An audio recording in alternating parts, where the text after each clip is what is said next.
listening to the Bulldog Hour, getting you inside the Wilson football program with weekly game previews, recaps, highlights, and interviews. Now, here are your hosts, Joe Mays and Justin Raffauf.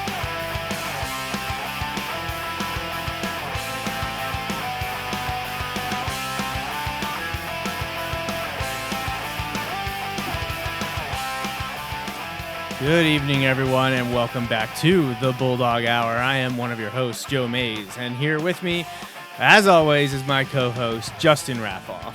Yeah, it's great to be here. Hard to believe we have reached September. Yes, September 1st, official start of fall, at least meteorologically speaking. And you know, Justin, I believe in the meteorologists, so September 1st is fall. You do. We've actually had that discussion. We've had this discussion many a time. So, the burr months are the best, and here we are, the final 4 months of the year. But it means we're smack dab at the early portion of the Wilson football schedule. And Justin, we've got another victory to talk about. Yeah, it's always these shows are much more fun. We love when we can have interviews for you. That's right, we do. And these shows are always much more fun. Yeah, so Yeah. we'll do as many of these shows as we 100%. We'll sign up for these all the time. Yeah, absolutely. So we are going to recap the victory over Plymouth-Whitemarsh. The first ever meeting between the Colonials and the Bulldogs did go Wilson's way. Friday evening, home opener youth night at Instashine Car Wash Field at John Gursky Stadium. 21-7 was the final of that game, and we will recap and dissect, play some interviews, talk about statistics, give away our player of the week, and it should be a very, very good time.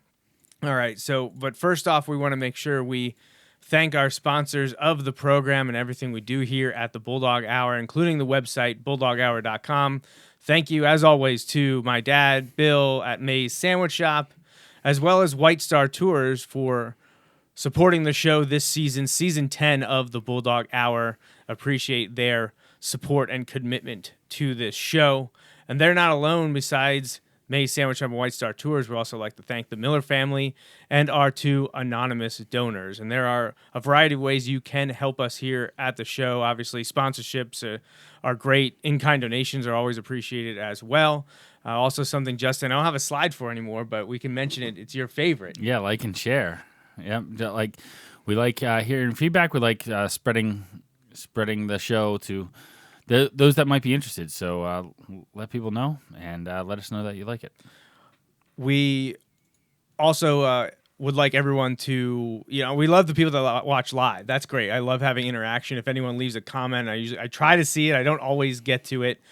Try to acknowledge the comments that may pop up, but also make sure you subscribe or like, follow across social media, especially on YouTube, Wilson Bulldogs Football, Facebook, Twitter X, Instagram, Wilson Bulldogs Football, Bulldog Hour, Coach Joe Mays. Find us across everything. At Mr_Raffauf is Justin on Twitter X. So make sure you head there. And YouTube is definitely a place you want to go. It's the main platform we present this show on. So check out youtube.com/Wilson Bulldogs Football. I don't have a live show slide again because I didn't get to talk to Justin yet about the schedule next week. Hoping to do it the normal time on Sunday. It could get shifted. Justin and I got to talk about our schedule. But there will be a show. I know it was up in the air when we'd be doing it this week, Justin, because we had a fantasy draft that finished like an hour and a half ago. We weren't sure the timing of that. My wife was stunned that you were home so quick, ready to go. Yeah, so we have a lot of stuff going on this time of year, and we always make sure we try to get a show. And everyone, since we went weekly, which has now probably been at least 7 years, I think, or so. I am the wrong person. We used to only do like one a month. You tell me when to be here, and I do my best to be here. Well, so there will be a show next week. I'm hoping it'll be this time on Sunday, but there's a lot of stuff going on. So if that changes, we'll let everyone know. The game this coming week for week 3 across Pennsylvania high school football is going to be on Friday, September 6th. And we got a long drive. It's another road game, Justin. We're all the way up at Nazareth Area High School to play the Blue Eagles. And obviously we will do a preview of that game after we recap Wilson's win against Plymouth-Whitemarsh. But that one is what is on deck for the Bulldogs. Justin, can you remember the last time the Wilson football team started 2-0? It's been a little bit. So I can, but only because you refreshed my memory. I wasn't gonna spoil that. I was gonna let you wow everyone. Yeah. Oh, sorry. Being the nice guy I am, I'll throw the credit back to you. 2019, correct? Yeah, I believe it was 2019 the last time the Wilson football team sat at 2-0. Obviously, last year at this time they were 0-2. People were disappointed, and obviously the coaches and the players were disappointed after that overtime loss to Central Dauphin. Things changed a bit there, and they were able to go on a bit of a winning streak. And we're pretty happy extending both streaks, being in contention for a section championship up to the last week. Things are different this year. First time since, I believe, 2019, the Bulldogs sit at 2-0 after 2 weeks. Coincidentally, also the last time we hosted an alumni game was 2019. Maybe there's some kind of aura or connection there, celebrating a milestone with Wilson football. So the 80th Wilson football season celebration starts with the alumni game, which is going to be less than 2 weeks away now. Yeah. We're at 13 days. The countdown is on. Yeah, it's definitely been on. It's been on for a long time for me. And Yeah, we're 4 years. we're welcoming back over 50 alumni players and coaches to Insta-Shine Car Wash Field at John Gursky Stadium for a 6 p.m. kickoff on Saturday, September 14th. That is the day after Wilson's game at Reading High, which is to be played at Albright.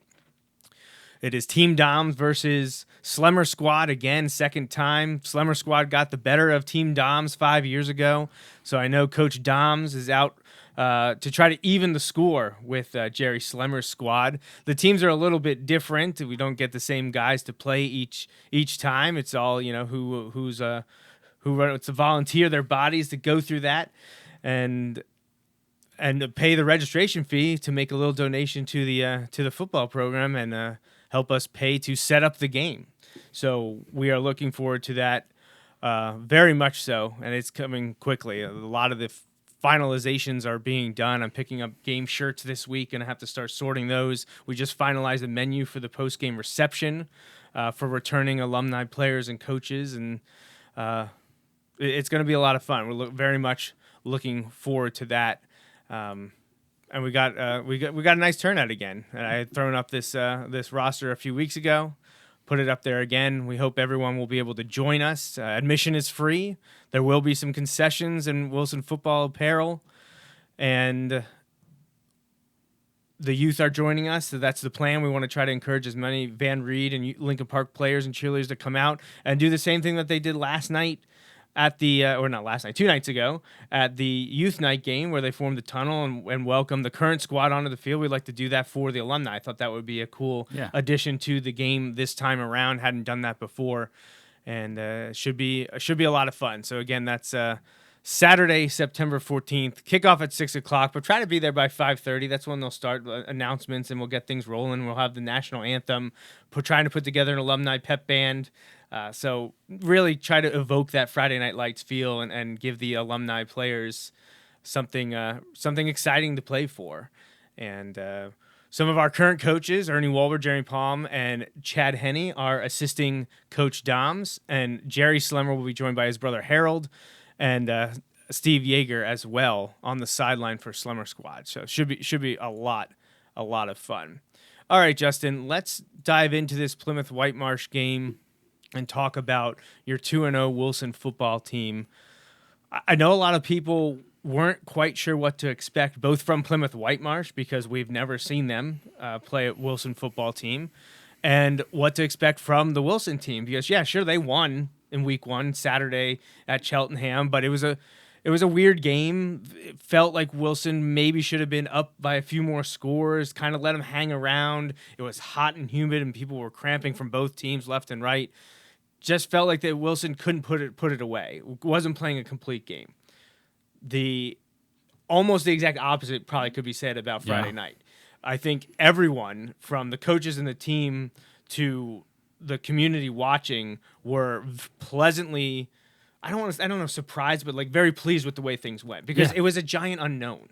Right. Yeah. And honestly, I know most people did not know a whole lot about Plymouth-Whitemarsh, but I know the team, the coaches and stuff, and the team knew that was a very good team that they were going up against. I believe 9-2 last year, really good record.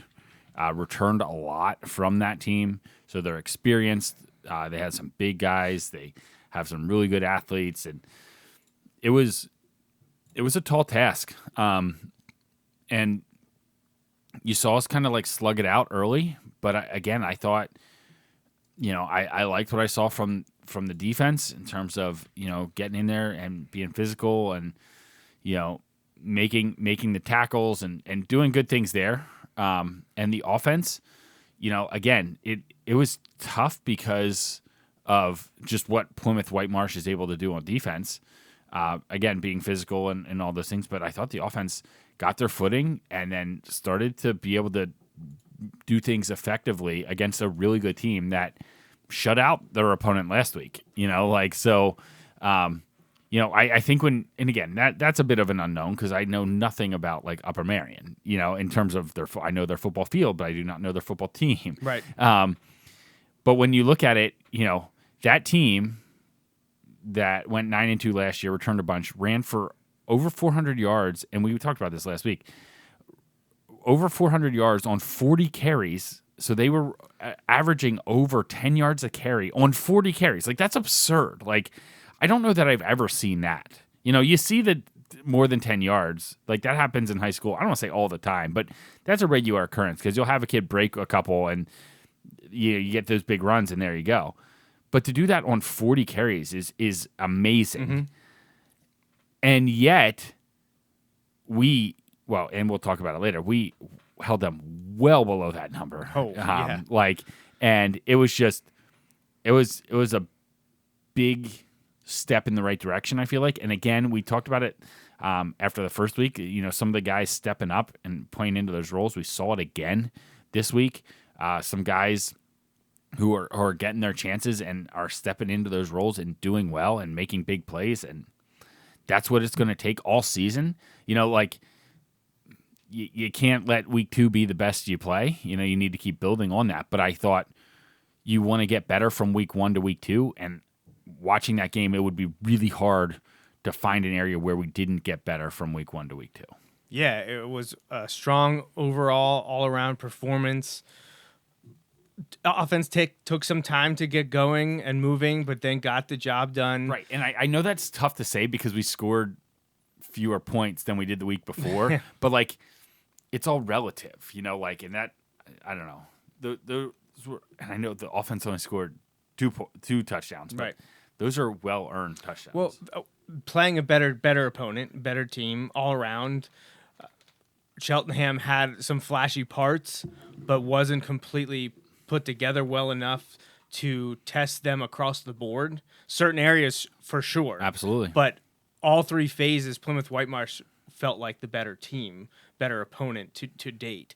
And Wilson, by and large, I thought played really well in nearly every facet. All 3 phases they won.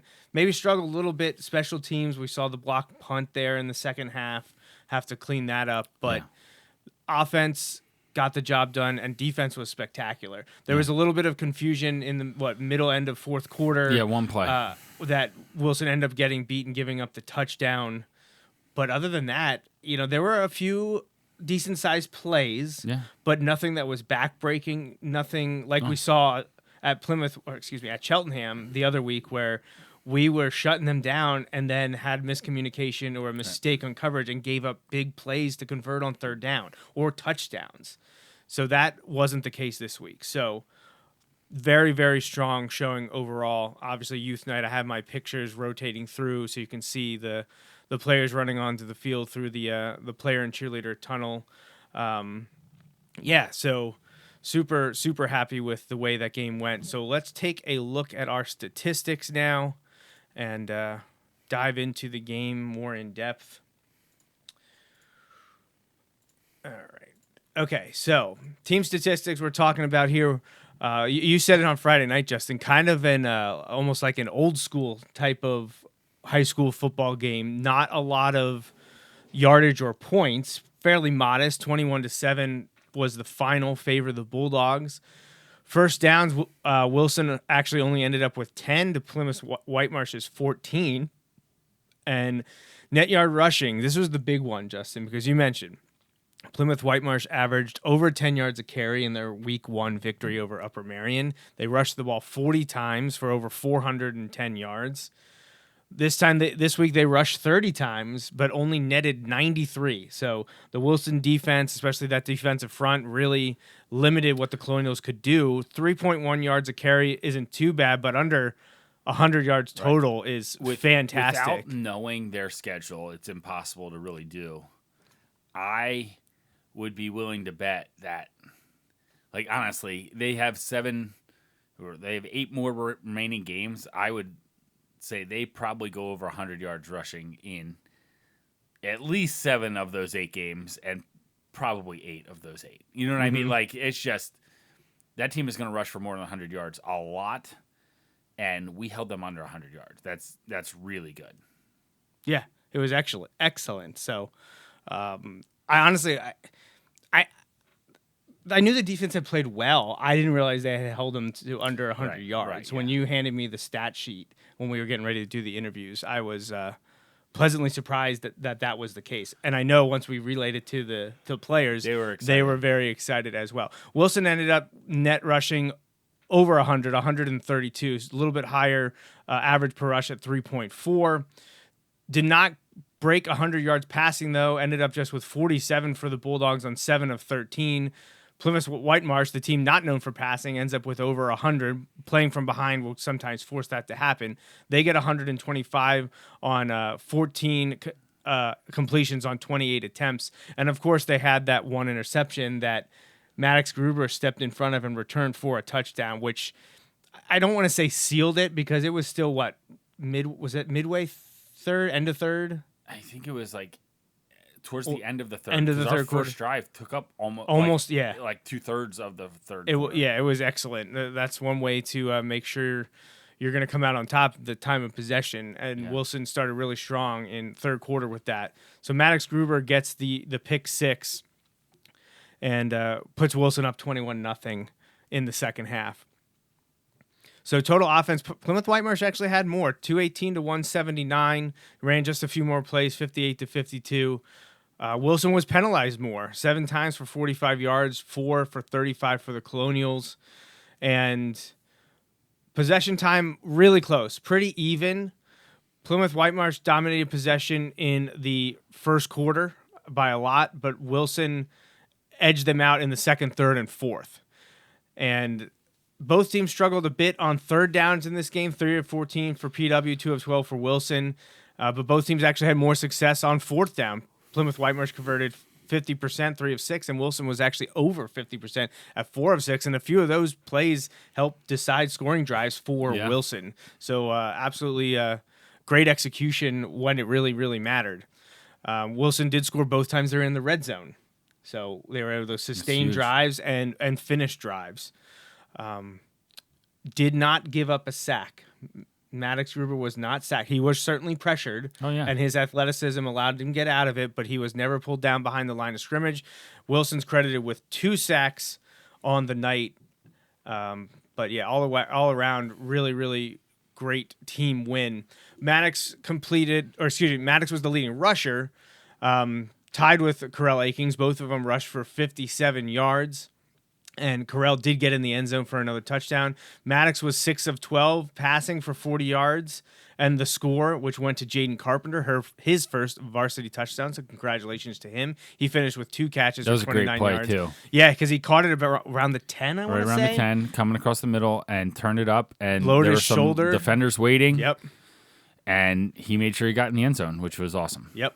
So Corell Akings also attempted a pass, a throwback to Maddox Gruber, which he ended up catching and converting on, I believe that was a 4th down play. It was 4th down. And then we scored. Right. The Carpenter touchdown was I the next. couldn't see if Maddox had caught it, and you're like, oh, he absolutely caught it. No, he definitely caught it. But then they had the measure, and we got the first down. I wasn't sure if he had gotten the first down. He definitely had caught the ball, though.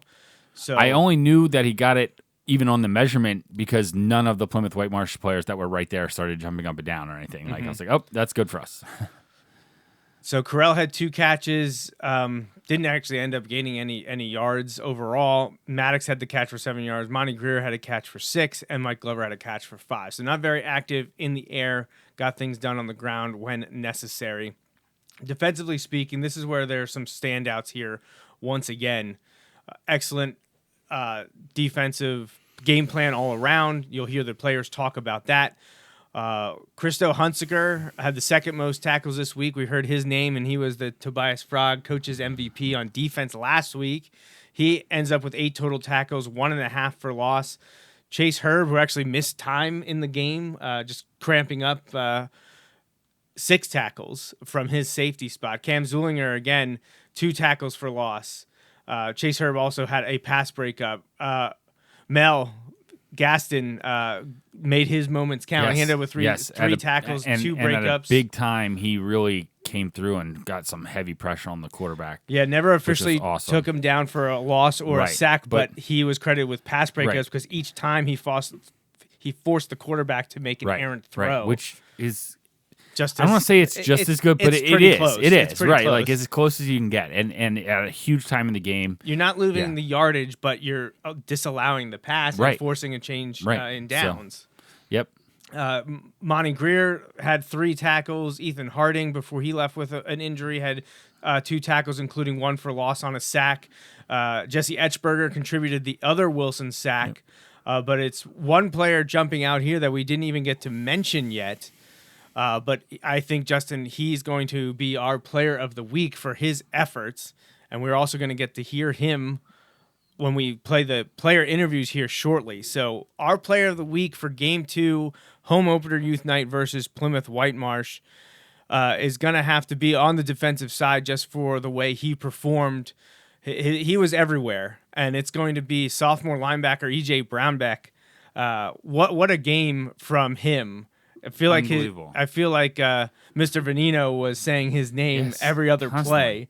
He was all over the place. And there was a moment, and it's only stood out to me because over the summer for our preseason interviews with senior players, we heard, was it Brady Klein said he would like to set the program record for tackles in a game. I think that was Brady that said that to us. I don't remember. I remember it being said, but I don't remember. Now, EJ did not set the new record, but it's the closest I've seen anyone get in a while. You don't often see double-digit tackles what is the in a record? game. I believe it's like 16. Okay. It's Ike Schonauer has the record. Unfortunately, it was in the playoff loss, his last game of his Wilson career against CD East in the playoffs in 2015. But he had like 16 or something ridiculous. Honestly, it could even be higher. It's in the mid to late teens. Wow. of total tackles. But EJ Brownback against Plymouth-Whitemarsh contributed 10.5 tackles, 4.5 for loss. That's pretty good. I don't know what the single game record is for tackles for loss from a player. I have to reference the stats book for that, and honestly, I don't even know if single game tackles for loss is one that's in the book. But that's got to be up there, unless you're and that's without any sacks. So he didn't bring down the quarterback at all. That's all on tackles on the running backs. Right.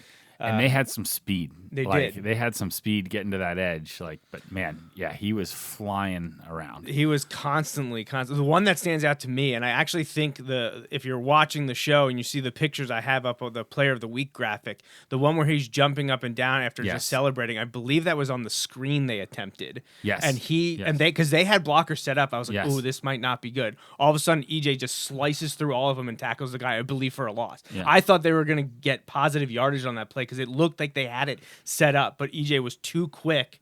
It sneaked right by the lineman and made a tackle in the backfield.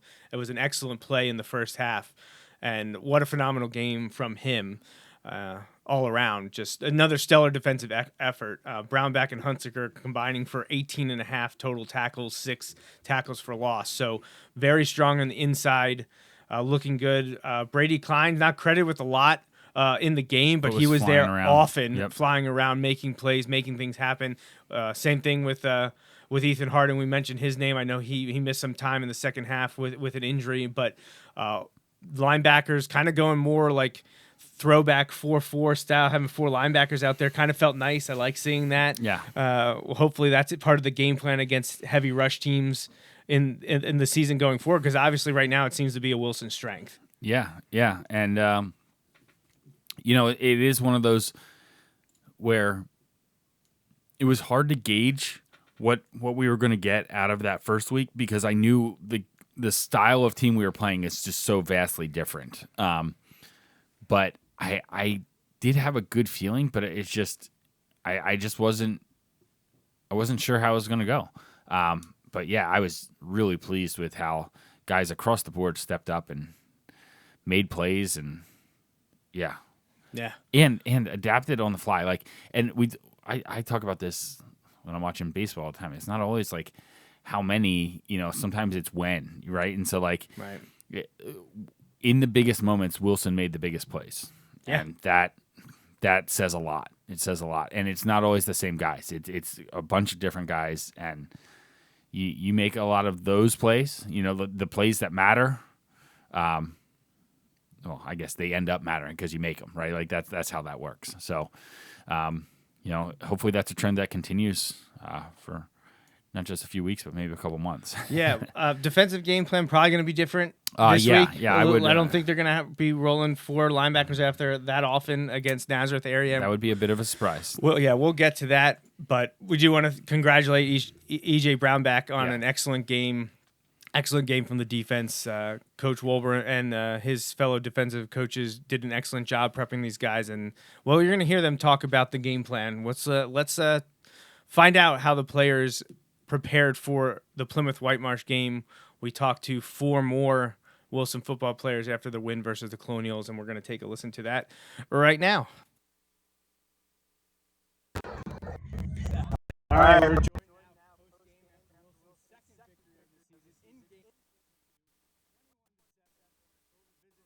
Whitemarsh. Guys, how'd that one feel? Amazing. So good. We knew we were the underdogs coming into this game, so it just felt great to get that one. Yeah, last week, things went your way. It's really proud of them. So you held them under 100. 93 net rushing yards, almost 450 last week. I think it was 410 on 40 carries because it was over 10 yards. It was over 10 yards a carry, 40 carries. They had 3.1, very respectable after they ran all over their opponent last week, Upper Marion. Excellent job. You were doubted coming into the season. One win wasn't good enough because people said it wasn't crisp, it wasn't clean. Here tonight, you made a statement with that victory of a very good Plymouth-Whitemarsh team.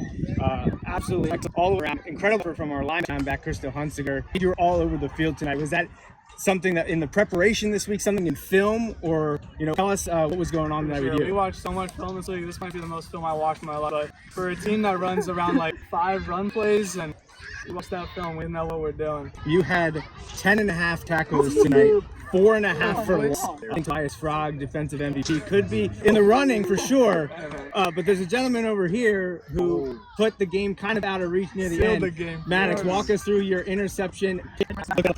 You're thinking,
District 11 championship, and they fell to St. Joe's Prep in the 6A quarterfinals in the state playoffs. They've been very, very good team of late, 49-10 the last 5 years, and off to a 2-0 start this year, Justin. Yeah. I remember when we were looking at the schedule preview and we were talking about Plymouth-Whitemarsh, and they have a really good record over the last, I forget, do you do it like 5 years? You kind of look at whatever it was, and then you're like, not to be outdone by, and then it was like, here is Nazareth, like and the level even of play, better, right? Yeah, one step up each game, it seemed. Which, so going to be a tough one. They've kind of had to run into that buzzsaw of St. Joe's Prep, I think, right. Which is just, it is what it is. We've talked about that a lot too, but that's no fault on Nazareth for that one. But they've had some very good teams as of late, and like you said, kind of the headliner of all that is the quarterback, coach's son, and I'm sure they will be ready to go. I think you mentioned also it's their home opener. It is their home opener. Yep. They're going to be excited. Probably going to be a good crowd there. Yeah, we'll see. So Nazareth opened their season at Hazleton, a 6A school, won that one 42-7. Then this past Friday they went to Whitehall and won that game 34-6. This is the second time Wilson and Nazareth will have played. The first game was way back in 1995, nearly 30 years ago. Game 2 for that season was a massive Wilson victory. I believe it actually set a most points scored in program history at that point. 61-21, the Bulldogs won that game. And a familiar name was a headliner there. Jamie Sands, running back, 474 yards of offense for the Bulldogs. A lot of that coming on the back of Jamie Sands, who rushed for 225 yards on 10 carries. And also, I believe he had three touchdown runs, one of which set a school record, 95 yards from scrimmage. Overall, the Bulldogs scored 7 rushing touchdowns and won that game 61-21. So not a lot of history. For that again. Right, yeah. Not a lot of history there, but it's just interesting note. Obviously, Coach Sands now has moved on and is the head coach of the Boyertown Bears, but had recently been for the past 4 years the Wilson secondary coach. And a link there with Wilson's opponent here in Week 3 in 2024. So what else can we expect from Nazareth? Well, we mentioned it. Head coach Tom Falzone, his son, is the quarterback, and he is quite the specimen and has been putting up a lot of crooked statistics in his now second year as quarterback of Nazareth area. It should be a good one. I mean, both teams are 2-0. I think it's become it was thought by us that it was going to be a big game just because we knew how good Nazareth has been, how good they were expected to be this year. Now that Wilson's also 2-0 and matched them, it's become even bigger. We now know that Paul Roberts and SV Sports will be at the game, is going up to the Nazareth to chronicle that for SV Sports. And I also now know for a fact that Mike Drago will be there as well, which covering that game. If those two guys are telling you that they're interested in going to the game that's so far away, that tells you it's one of the marquee games this week. I mean, we're obviously biased. The Wilson game is top of our list every week, but yeah. Exactly. So not sure we can get, unfortunately, the recaps they from the Nazareth papers like we did last week with the Plymouth-Whitemarsh, which would be nice. But I'll see if I can pull up some stats here. Let's see if Max Preps is our friend this week so that we can go in and see just how good the quarterback has been performing so far this season. But only a junior. That's the biggest thing, is that he's got a lot of football left to play this year and next. So it should be a good one no matter what. Yeah. I mean, it's going to be an incredibly different game than the one we just experienced. Yeah, just a little. And so, like, completely different styles. Right. You're kind of talking. Yeah, just. And again, I say that it's really hard because I haven't seen Nazareth play. I followed them, especially because they've been making some of those runs deep into the playoffs the last couple of years.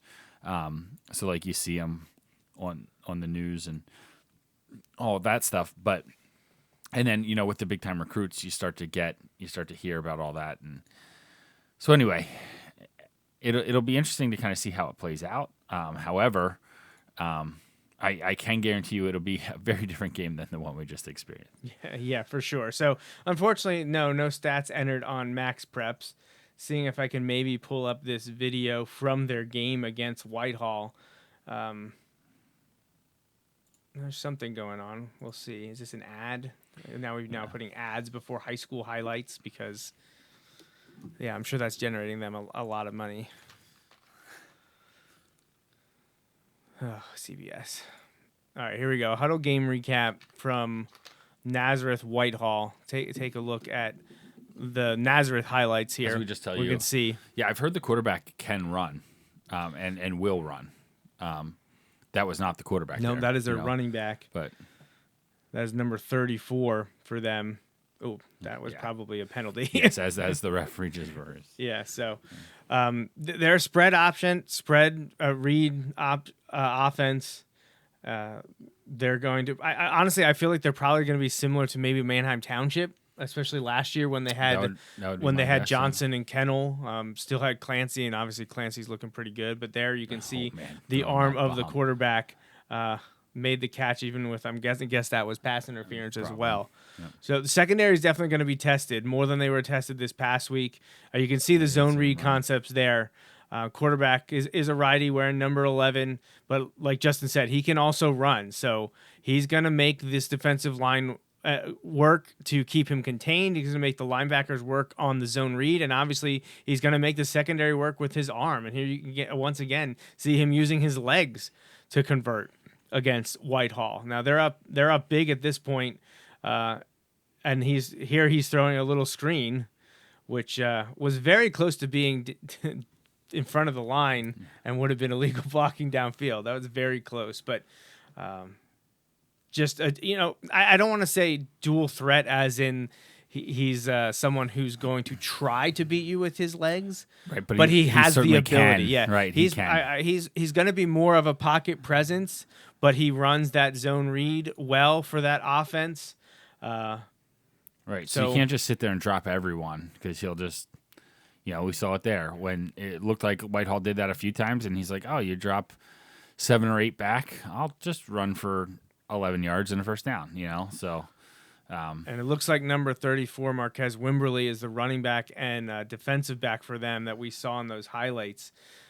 He rushed for 89 yards, and he ended up being their player of the game for the victory over Whitehall that they had just last week. I wish that they were providing stats that on Max Preps that we could see, but they are not. And all of the media write-ups are also paywalled. Right. And Justin and I subscribe to enough local coverage that we're not subscribing to the Lehigh Valley News one just for this one write-up. No, unfortunately, I wish there was a little bit more information out there on the Nazareth Area Blue Eagles, but we can tell you that they are going to be Wilson's toughest test to date. Yeah. They've got a solid defense and a great offense.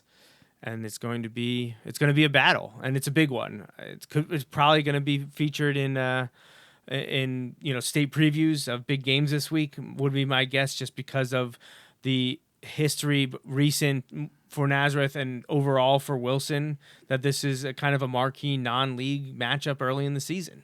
Yeah, absolutely. And like we said, we saw a big jump from week 1 to week 2 in our team's performance. And I think, I want to say it has to be as big, but you're going to need to continue to improve. And honestly, that's what you're looking for. And that's why you play these games too. Cause like you're going to get a test, like at some point in your season, when you have lofty goals, like Wilson teams do every year, you're going to need to test yourself against good teams. And so that's kind of what we're going to have in store here as we head to Nazareth. And then,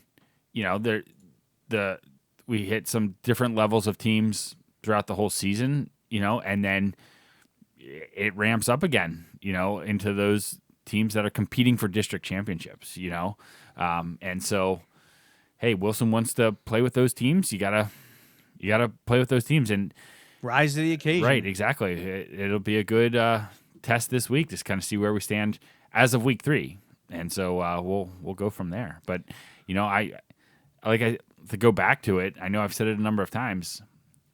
Continue to improve. The improvements that were made, and it's not always like huge changes. It can just be like, a tweak here, a tweak there. Sometimes it's a big change, but the little things add up over the course of a game, and yeah, you can see what's going to happen on Friday night. Absolutely. So, we're going to look at the power rankings to guide us in this discussion here, Justin, but we're not going to explicitly talk about the ranks and the ratings because, let's face it, they don't mean anything after 2 weeks. You probably need to get at least, I'd say, 6 games in before they really start to come together. So check back with us. What would that be after the Mifflin game? Maybe we'll start in October. Showcasing. Right, that's very end of September. Lead up to October 1st. That's probably when you can start really considering that they might be able to tell you something. There's still a lot of games left to be played, but people will definitely start to keep an eye on them. But we have them up just because we want to talk about a few of the other pertinent games. District 3 6A, LL Section 1. Probably the one that people are most interested in is Manheim Township. They played on Thursday this week, Justin, and once again come away with a very solid victory. They're also 2-0. We talked about last week they beat up on Cumberland Valley pretty good, 42-14. That one was on the road. This time they host Central York, also a team that has been really good over the last 5 years in District 3. And Township ended up pulling away and winning 28-10. So they already have 2 very good wins against fellow District 3 6A teams. Right, and certainly contenders for district playoff spots, and honestly, maybe likely district playoff, field members. So they are doing really well, and early in the season. And hey, we want that game in week 10 to be big. That's right. Basically what. So we can't really worry about what Manheim Township does, but if there's any early indication, it's that they're going to handle their business. We need to make sure we handle ours. They travel to York William Penn next week. York William Penn this week just played Hempfield, and we'll get to that game here momentarily. But of note, in 2 weeks, week 4, Manheim Township travels to District 1 to play Plymouth-Whitemarsh. Oh. So an early season, maybe measuring stick game to see how this will be perfect. The Blue Streaks play the Colonials right on the road down at PW. You can see the transitive property. The transitive property at work because it never fails, right? Right. Only if I wanted to. If I want to use the transitive property, then it's going to be right. If I don't want to, then it's obviously a fallacy. I believe this is a newcomer for this 2-year cycle, Justin. Waynesboro, also a 2-0 team, got off to a fast start with close victories over Greencastle. I have a friend that lives in Waynesboro. 30-27, and Gettysburg 33-21. They're going to be an interesting one to watch because they're not playing a lot of 6A teams in their schedule, which is going to hurt them in power ratings. And this has nothing to do with them. That is a place I do, and again, this is week 2. You do not want to travel to? I do not want to travel to Waynesboro. No, was that a 2-hour drive? Hour and a half at least? Yes, yeah. And by bus, possibly longer. That's a hike. So they'll want to keep an eye on. They've got Shippensburg. They start with 3 straight home games, Justin. That's wild for us who only have 4. Yeah, and they have 3 in a row. So Cedar Crest also off to an undefeated start, 2-0. They beat Lower Dauphin 45-16, and Spring Grove area 45-7. So 90 points scored, 23 against. That's going to win you a lot of games. They have Warwick this week before they take on Penn Manor, which is their opener in Section 1, and then the following week it'll be Wilson. So Cedar Crest on the horizon.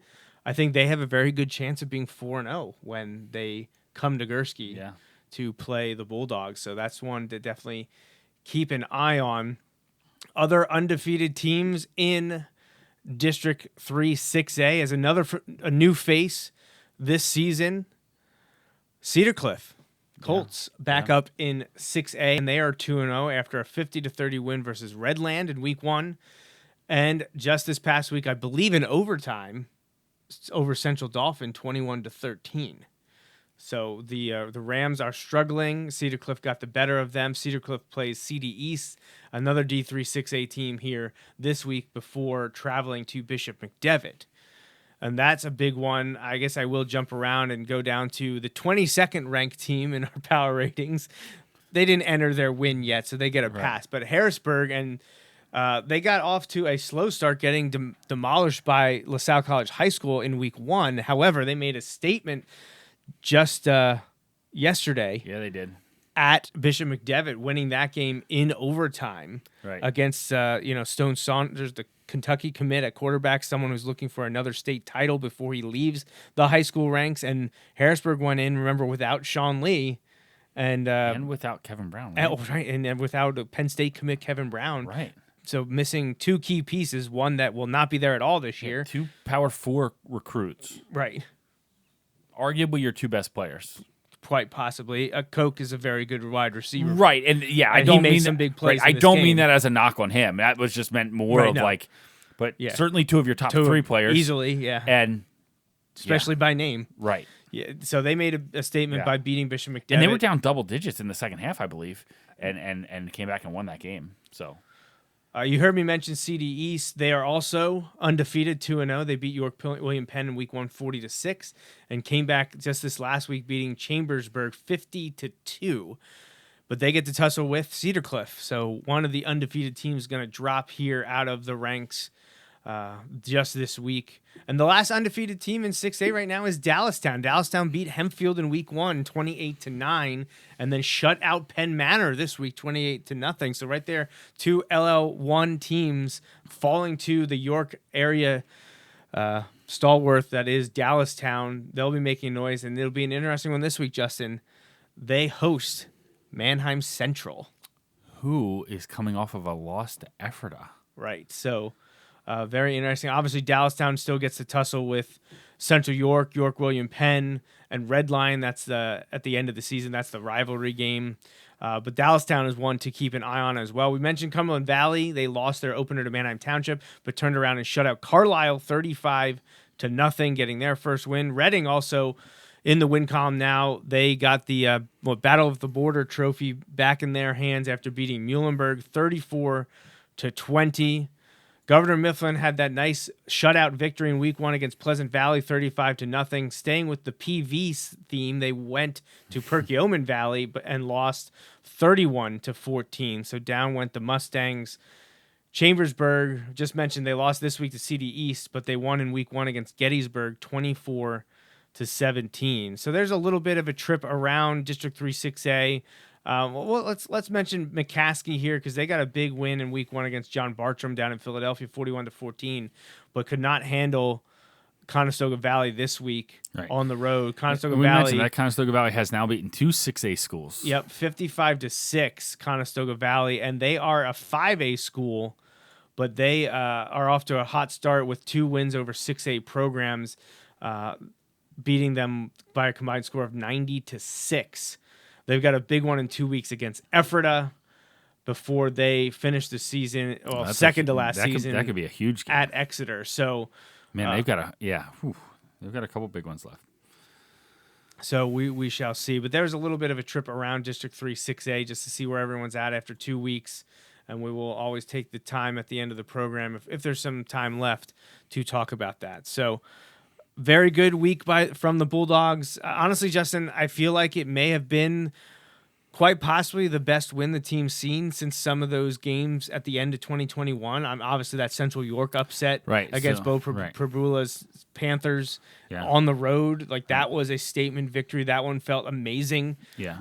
The only other one I feel like probably comes close after knowing everything and in hindsight is maybe the regular season finale in 2022 at Manheim Township. Yeah. Beating them there on the strength and back of Cam Jones. Yep. That felt like a pretty good victory because you knew you were beating a solid team.